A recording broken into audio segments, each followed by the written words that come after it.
The real reason Linford Manning abandoned the Abyssinians at the peak of their fame is a secret that changes everything you know about reggae. I uncovered the shocking spiritual crisis that forced him to walk away forever. You must watch until the end to discover the hidden truth behind his sudden and mysterious disappearance.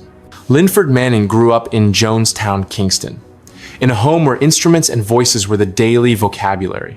The neighborhood was rough, alive, unfiltered, and yet the Manning household seemed to cultivate something softer inside it, like a lamp kept burning through storm winds.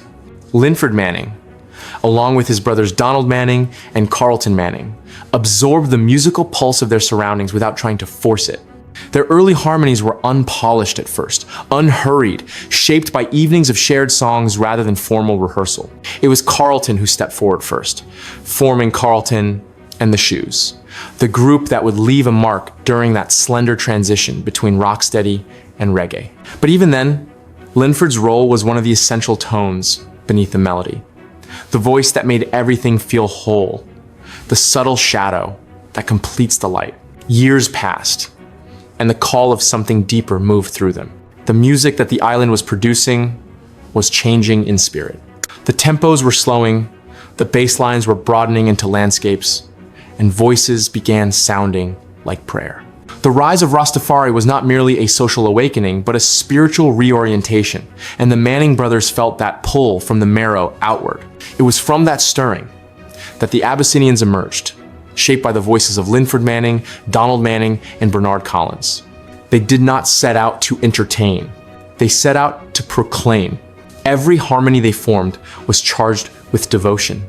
Their voices carried reverence for Africa, for Ethiopia, for Emperor Haile Selassie, for the dignity of the oppressed, and for the sanctity of liberation. They sang not merely in English, but in the language of ancient Ethiopia. When their voices formed Sata Masagana, the words felt like a gate opening, a return song, an anthem not to be performed, but to be lived. To hear Linford Manning in that chorus was to hear someone who understood that faith does not need to be shouted to be indestructible. The track did not rise quickly to fame in the traditional way. It circulated like scripture whispered through community gatherings, passed among those searching for grounding.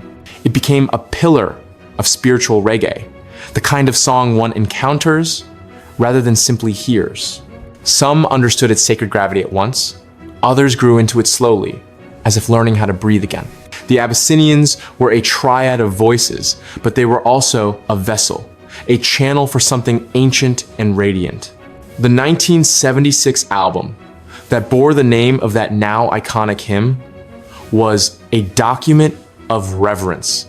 Their songs, Declaration of Rights and Yim Maskan, carried not only rhythm and arrangement, but conviction, the assurance that music could be a gateway into soul, deep awakening. The world began to take notice. The Rastafarian movement embraced the group not as performers, but as messengers, carriers of ancestral memory. In many ways, they were less a band than a living chant. But for Linford Manning, the rising recognition did not bring hunger for spotlight or acclaim. He had no interest in being the loud voice in interviews or the face that cameras lingered on. His personality leaned inward. Those who spent time with him recalled a stillness, a warmth that felt uncluttered by ego. The music was sacred work, not entertainment, and he treated it as such. Even when the group toured, even when acclaim began to accumulate, even when other voices in reggae sought to expand their names into brands, Linford Manning remained rooted in humility. Yet as the 1970s gave way to the changing pulse of the 1980s, the soundscape of Jamaica shifted. The slow, contemplative rhythms gave way to the high-voltage electricity of dancehall. The spiritual depth that had animated roots reggae moved into the background for many listeners, though never for those who understood what had been gained in that golden period. And within Linford Manning, a quiet tide began to turn. The music had always been tied to his spiritual foundation. His harmonies were not performance, they were devotion. And when his spiritual path began to shift, the music that had once felt like home became a crossroads. He left, not in anger, not in bitterness, not in disillusionment, but in response to the unmistakable internal pull toward a different expression of faith. He stepped away from the Abyssinians at a moment when many expected the group to push deeper into global recognition. He left Rastafari and embraced Christianity not as a public declaration, but as a personal turning. The departure was not dramatic in gesture. It was gentle in form, yet monumental in meaning. He moved to South Florida, far from the stages, far from the industry, far from the chants that once shaped his identity. There, he lived quietly. Some people search for peace for decades and never find a doorway into it. Linford Manning walked toward it without spectacle. His voice, once interwoven into spiritual anthems, known around the world, now rose in church hymns. Not as a legend returning to share mastery, but simply as another believer lifting praise. He did not chase interviews. He did not attempt to reclaim his place in reggae history. He did not carry himself as someone who had stepped away from greatness. He lived like someone who had stepped toward truth as he understood it. Meanwhile, the Abyssinians continued. Donald Manning and Bernard Collins carried the group's legacy forward, performing, recording, traveling the world. Audiences still sang along to the songs Linford helped shape. For many fans, his absence was a mystery. Rumors moved quietly, as they do wherever silence stands. Some wondered why he had stepped away. Some believed he would someday return. But he had closed that chapter gently and completely, with full sincerity. Time did what time always does. It softened some memories and deepened others. The reggae world continued to evolve, but the sacred recordings from that golden era did not fade. They remained touchstones, prayers set to rhythm, declarations set to melody. And in those harmonies, Linford Manning's voice continued to breathe. Even those who did not know his name still felt him. That is the nature of certain legacies. They are not always tied to credit, to accolades, to visible recognition. They exist in the quiet architecture of what endures. For more than 30 years, he lived that peaceful life in Miramar, Florida. A life without interviews, without album promotions, without international tours. His presence in music became something like a sacred echo. Those who knew, knew. The rest simply felt him without realizing. Then, in June 2024, word of his passing began to ripple through the reggae community. The news did not land like a breaking headline. It arrived like the soft flicker of a candle going out in a silent room, and yet the room felt very different afterward.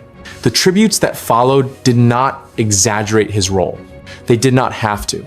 Those who understood the depth of roots, reggae understood the gravity of his voice.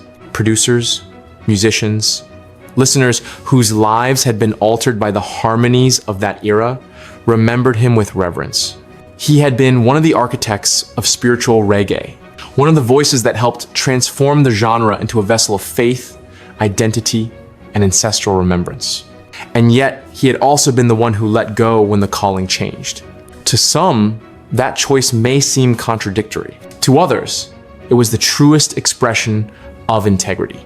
Even now, when Sata Masagana rises in gatherings across the world, when the harmonic call to endurance and liberation moves through speakers or drum circles or ancestral ceremonies, Linford Manning is present. Not as the loudest voice, not as the face illuminated by spotlights, but as the essential note that holds the harmony in place. His legacy is not measured in fame, but in resonance.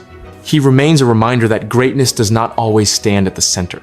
Sometimes it rests in the supporting breath, the grounding tone, the quiet conviction that shapes everything around it. His life speaks to those who understand that art and faith are not separate currents, but the same river moving through different landscapes over time. One can leave the stage and still remain in the song. One can step away from public recognition and still be remembered. One can be quiet and still be legendary. The story of Linford Manning continues to move because it is not about applause, but about devotion, not about prominence, but presence, not about the loudness of one's voice, but the depth of one's spirit. And perhaps that is why his memory endures so tenderly. It is felt rather than forced. It is carried gently, like a chorus that never ends. Tell me if you knew the story behind Linford Manning's departure. Let me know which Abyssinian song resonates with you the most. Share your thoughts on artists who leave fame for faith in the comments. I am reading all your comments. Follow for more untold stories of the legends who